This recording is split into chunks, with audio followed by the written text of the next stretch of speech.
Hey everyone, this is Pooka bringing you round 4 of the Glendale, Wisconsin Battle Road. This round we have Nick Walls on the left with that awesome looking Pokeball playmat, all the different types of Pokeballs. I really like that playmat. Against Colleen, who is returning. We had her round 1. She is 3-0. They're both 3-0. And we'll see what happens this time around. So Nick looks like he'll mulligan. He's playing a fairly standard Hydreigon deck apparently, as we could see from that mulligan, and Colleen, of course, is still using her Ho-Oh deck. So this will be an interesting matchup. You know, Hydreigon, considered by most to be a Tier 1 deck. It's tough to argue that. It's won a ton of tournaments, and the strategy in itself is just very powerful. With Darkrai, Hydreigon, obviously they work very well together. And the Ho-Oh deck is a relatively new concept. Just kind of popped up during Battle Roads. But it does play Terrakion, so we'll see how exactly this turns out. So Nick looks like he'll be going first, and he does have an Ultra Ball with 2 basic Darks in hand. So if he really wants to, he can dump 2 Dark Energy to fuel his Dark Patches. This deck does play usually a good amount of Dark Patches, 3 or 4, just to accelerate your energy quickly. You know, you would like to Night Spear as soon as possible. And if your Pokemon ever get knocked out, you want to be able to recover your energy. So he's probably going to Ultra Ball for a Dino here. You do need the Stage 2 out relatively quickly. You want to get that as soon as possible, just because, well, once he comes out, then your whole deck works. Obviously, the point of the deck is to use Dark Trance to move all your energy around with Hydreigon. And when your Pokemon takes a hit, you just move it off. You Max Potion, then you move the energy back. And it's exactly like the Kling Klang deck that John Roberts II used to win U.S. Nationals. So the real issue here with the Hydreigon deck is always going to be, are you able to set up? Are you able to get your Stage 2 in play? A lot of the games you just kind of don't. You just struggle, you never get it out, and then you're just a straight Darkrai deck at that point pretty much. I mean, there are a few other attackers in the deck. We see Mewtwo quite often. We see Shaman EX, and Sigilyph sometimes, and some people play Prism Energy and all sorts of stuff, so who knows what we can see. Again, Colleen does play Terrakion, so that is going to be a big deal. She could knock out a Darkrai in one hit at any time. Even if there's Eviolite, we see she has Tool Scrapper in hand, so all sorts of stuff can happen in this matchup. And looks like she has an Ultra Ball. Just going to play that here, discard a Lightning, and a Shaman EX. Yeah, you definitely don't want to bench that at this point in the game. That's the downside of Shaman EX. If you ever start with it in your opening hand, God forbid you actually start with it and have to play it as your only basic. But it's also poor when you have to like discard it early on with an Ultra Ball or a Juniper. But the way things are, that's just what you have to do sometimes. So she does get a fairly decent start. Gets 1 energy and a Ho-Oh EX in the discard pile. So she could use Rebirth, but it's not going to be very beneficial at this point. I mean, you're only going to be doing, or you're only going to be able to get back 1 basic energy with Ho-Oh. Usually you want to wait till there's at least 2 in there. You can get up to 3 with Rebirth. So you want to wait till you have as many energy as possible in your discard pile before you start going ahead and using Rebirth. But it looks like she's going to do it anyway. And gets Tails. Looks like she had an energy switch in hand. So it was risky to go for the Ho-Oh, but if you get it, you can energy switch up to Terrakion and retaliate, knock out that Dino turn 1 actually. So that would have been a powerful play, but she whiffed it, and now Nick's got the turn 2 Hydreigon, and looks like he drew an Eviolite as well. Does he get a Dark and a Dark Patch? So wow, we're gonna see a turn 2 Hydreigon and a Night Spear. This is the most ridiculous start you could ever ask for if you're Nick. I cannot imagine a better start. And a Tool Scrapper for the Eviolite. That's not that big of a deal. But still, what can you say besides wow? He's got everything. Turn 2. This is a deck that traditionally struggles to get going in the early portions of the game because it's just too difficult to get all those things out. And here he is, just, no, this is easy. You know, just Rare Candy, Hydreigon, Dark Patch. What's the big deal? And he's got everything in play. So Nick is, I mean, he's ready to roll. He's got everything he could ever want. Looks like Colleen is going for Rebirth again. Looks like another Tails. She is dead set on using that energy switch, it looks like. She's going to Energy Search and grab another Fighting. So this is a kind of a strange decision, to be perfectly honest. You usually want to get different types of energy on your field. Maybe she's going to use that to attach to the bench Terrakion. She could do that. She could attach to the active as well, and then just retaliate for a little bit of damage this turn. It would be 40. Set up for a retaliate knockout the next turn, or she can catch out a Dino and take the knockout there. That's another option I didn't take into consideration. But either way, if you're going to attack with the active one, you should definitely Energy Search for a different type of energy. Looks like she's going to discard her whole hand and discard a double colorless as well. So it would have been more beneficial, I think, to get a different type in there. If you're going to play the Energy Search, you might as well just grab a random type of energy just to fuel your Rebirth. And she's going to go ahead and discard another Fighting energy. So you do have to get 3 different types of energy with Ho-Oh. You can't take 3 of the same. That would be better in a lot of circumstances, but that's not how the card is played. So I have to wonder how many energy she actually plays, how many Fighting she actually plays, and maybe she might run out.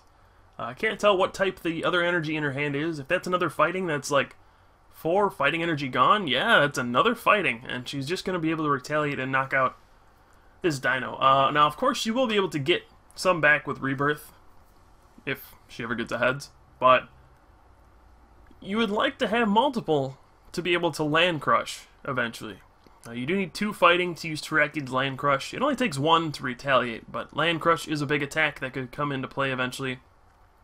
And this next turn is going to be a really big one, for a couple of reasons. Nick is probably going to Night Spear this turn, and he's going to take a knockout on this Terrakion. He does have Eviolite on the active, though, so he will not be knocked out unless Colleen has a Tool Scrapper. So if she does have a Tool Scrapper, she can knock out that Darkrai. If she doesn't, she's just going to have to hit for 160, and that won't be good enough. And then Nick, he'll have, let's see, he's got 4 energy on board right now. He could get a 5th, and then just retreat an X-Ball to knock out this Terrakion. He actually doesn't even need a 5th. He put 30 on the Terrakion with Night Spear. So this Terrakion is going to be knocked out next turn pretty much no matter what. Unless Colleen can knock out the active this turn with a Tool Scrapper, she also needs to get heads on a Rebirth. So this is going to be a very big turn. A crucial turn for the way the whole match is going to play out from here on out. She only has 1 Ho-Oh in the discard pile, I believe. And she's going to go for the Rebirth. This is a big flip. Looks like we got a heads. Alright. So she's going to be able to pull something out this turn. Again, only 2 different types of energy in the discard pile, so energy searching for that wrong one before was a pretty big deal. And just imagine if she had 3 energy instead. That probably would have made a big difference. She would have been able to have an extra one to energy switch off of her board, and you know, who knows what happens if that's the situation. But now she's just gonna put down a Mewtwo.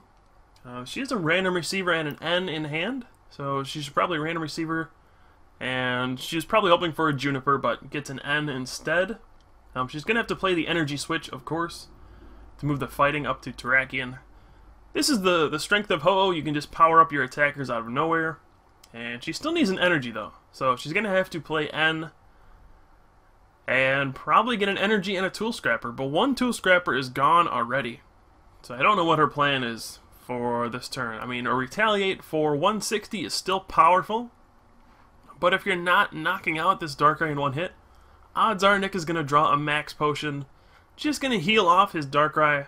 And then get back to business and start Night Spearing again, or he could just retreat and X-Ball, or retreat and even Dragon Blast for 140.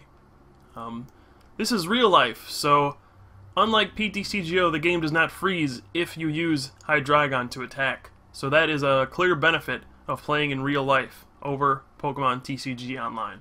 So Nick will have that option available. What will Colleen do, though? Does she have the Tool Scrapper? It does not look like she does. She has the energy and a catcher if she really wanted to, but no real reason to do that, I don't think.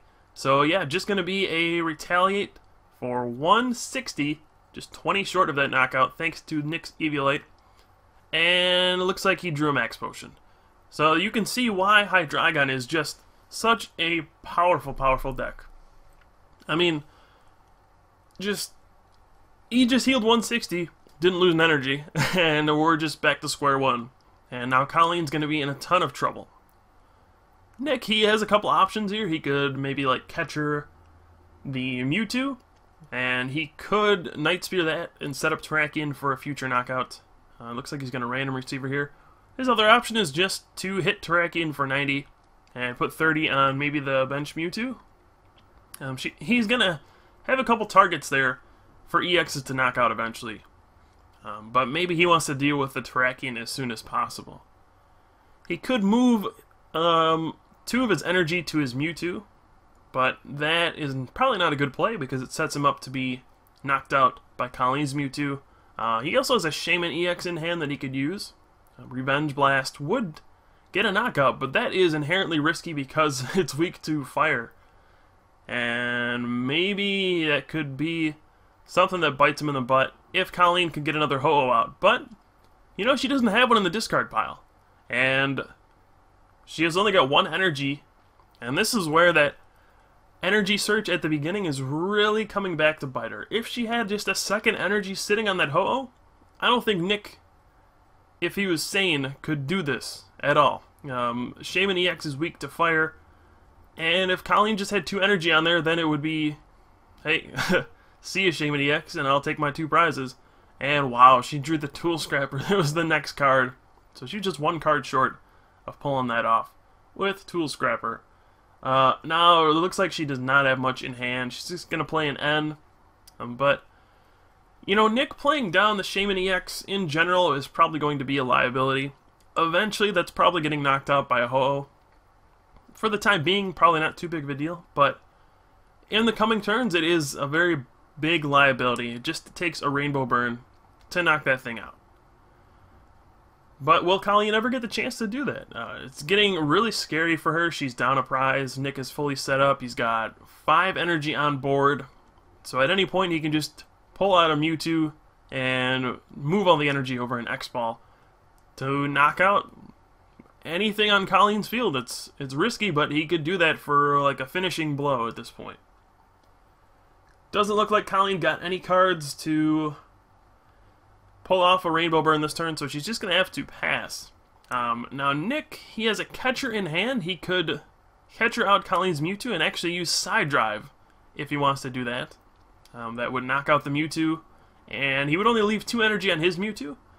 But it looks like he's just going to decide to Night Spear.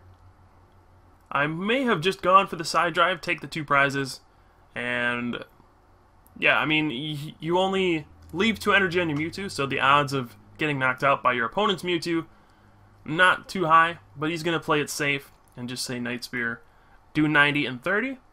Most Ho-Oh decks don't play anything like Max Potion, so that damage is going to sit there, and if Colleen doesn't have a switch, that Mewtwo's going to sit there. So she just might be out of luck at this point. She's going to Juniper and finally get some more energy in the discard pile. And it looks like she may have drawn a switch. If she draws a switch and a catcher, then she can knock out that Shaman EX, take it out of play, and take 2 prizes and actually take the prize lead, which would be great. And she actually gets an Ultra Ball for another Ho-Oh. So things might be turning around for her.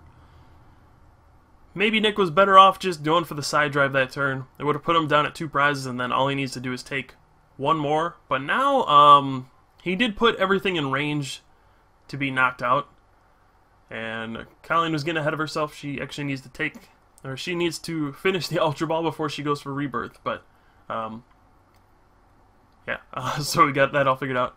But yeah, Nick could have just gone out of 2 prizes, but the way things are now, there's really nothing in Colleen's deck that knocks out a Hydreigon in 1 hit.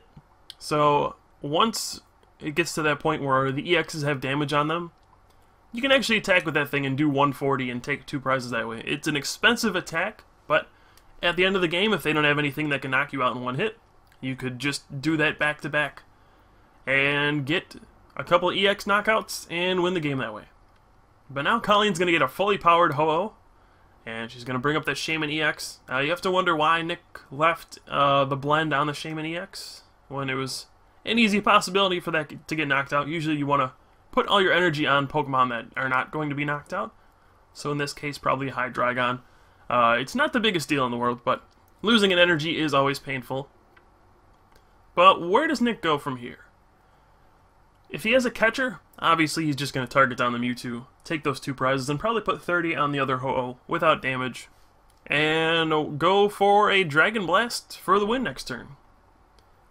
If he doesn't have a catcher, which it does not look like he doesn't have anything actually, he might just be content to Night Spear, do 90, and then 30 to either Mewtwo or Ho-Oh. Probably Mewtwo at this point, just going to be a much easier target for him. But we'll see. He doesn't have any max potions. His hand is just 2 Ultra Balls and a rare candy. He might consider playing those just to thin a card out of his deck, since I don't think he really need to Ultra Ball for anything in particular anytime soon. Maybe he could just grab another Darkrai and Night Spear with that one the next turn. It's a very delicate situation, actually.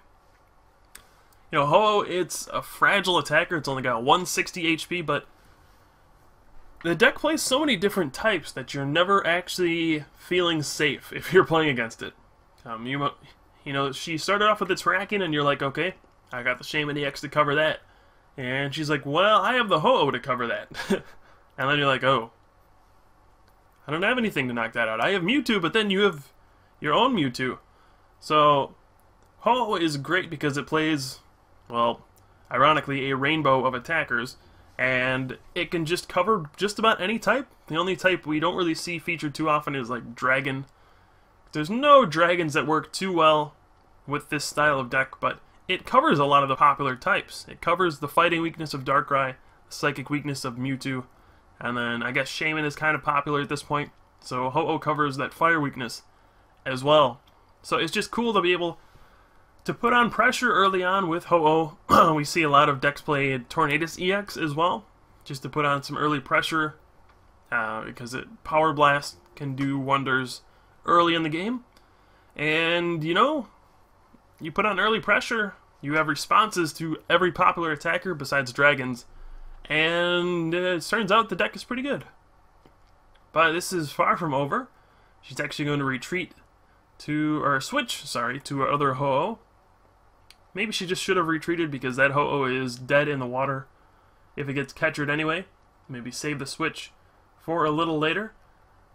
But it looks like she's just going to Rainbow Burn. She's got 4 energy, which is going to do 100 damage. Minus 20 for the Eviolite, so that should just be 80, I believe. And yeah, just 80 damage. And Nick top decks the Max Potion. That is going to be a huge card for him. And that is, in all honesty, probably going to seal the game. He can just Night Spear the active, do 30 to the Mewtwo, and the next turn he'll take 4 prizes pretty much no matter what happens. Unless Colleen promotes her Mewtwo, and then maybe X-Balls, just so she doesn't give up a 4-prize turn. So maybe she could have considered... well, actually, let's see. So there's only 30 on the active. Actually, yeah, it's going to get knocked out by 2 Night Spears. Maybe she could have considered putting Eviolite on the Mewtwo instead, just so it wouldn't get knocked out by the bench damage. She's in a pretty tough spot, regardless of what happens, but... yeah, I don't actually know if there's much she could do, besides pray that Nick didn't have the Max Potion, and he was fortunate enough to top deck that. So, here we go. There's going to be 100 damage on the active Ho-Oh after this Night Spear, and 150 on the Mewtwo. So really, she doesn't have much of a chance to survive this turn. She does have an N. That's actually going to give Nick more cards, though. So I don't know if that's going to be her best option. Really, the only way she can survive the turn is to retreat to Mewtwo and X-Ball. But it looks like she's just going to N and shuffle in her double colorless anyway. If she leaves anything besides Mewtwo active this turn, she's going to lose just a 4-prize Night Spear, knocking out 2 EXs. It's sick to think about that you can take 4 prizes with 1 attack, but you certainly can, as we can see in this situation. Now she does draw an Eviolite though. that can save the Mewtwo. If she puts it on there, it's gonna give her one more turn to do something. Not too great, but it gives her one more turn. And she's gonna catch her out the Hydreigon. I'm not sure what the reasoning behind that is. She can hit it for 100, but that doesn't really get her anywhere. I don't know if she had a better play. Nick had the max potion regardless, so he could have just done whatever he wanted. And it looks like he drew Catcher, but that's not actually going to win him the game. If he had a Tool Scrapper, that would be game over. But he's 10 short of winning the game at this point. His hand is pretty good, though. He could end and go for the Tool Scrapper. Don't know if he even wants to do that, though. He's going to move the energy off and play another max potion, it looks like. And yeah, so all the damage just evaporated off of his board. And this can be frustrating if you're playing against the Hydreigon deck. You think you're going to knock it out, they move the energy off, they heal. You think you're going to knock it out, they move the energy off, they heal. They heal, and all of a sudden you're losing. And just like that, Nick's got no damage on board. He's going to take the prize lead here, and I don't think he's going to look back. This should just be a simple couple turns here, just 2 knockouts and game over. Colleen could get something like a Terrakion energy switch and Tool Scrapper, but Nick does have the Catcher waiting in hand, so unless she plays an N and knocks out the Darkrai this turn, there's no chance for her to survive. There is now 160 on the Mewtwo, and she has nothing to work with, so all she can do is Rainbow Burn, honestly. And that's probably going to be it. She's going to go for one last hurrah with Rebirth, just get a fully powered Ho-Oh here. That's another neat part of Ho-Oh. You can just get a fully powered attacker even if you have no energy in play. And yeah, that's really just going to be it. She has nothing to work with. But she's going to go out with, well, she's going to go out in a blaze of glory. And a Rainbow Burn for 60 damage, which is actually much more pitiful than I thought. And Nick, he's just saying I had the Catcher anyway. And that's going to be the game. So Nick Walls will move on to 4-0. Colleen unfortunately falls to 3-1, but we had a pretty close match here. And looks like Nick will move on with his Hydreigon deck to be 4-0. So here at the Glendale, Wisconsin Battle Road, we will see what happens. We got 2 rounds to go. We'll see. So thanks for watching, guys. I've been Pooka here from the Top Cut, and I will see you guys next time.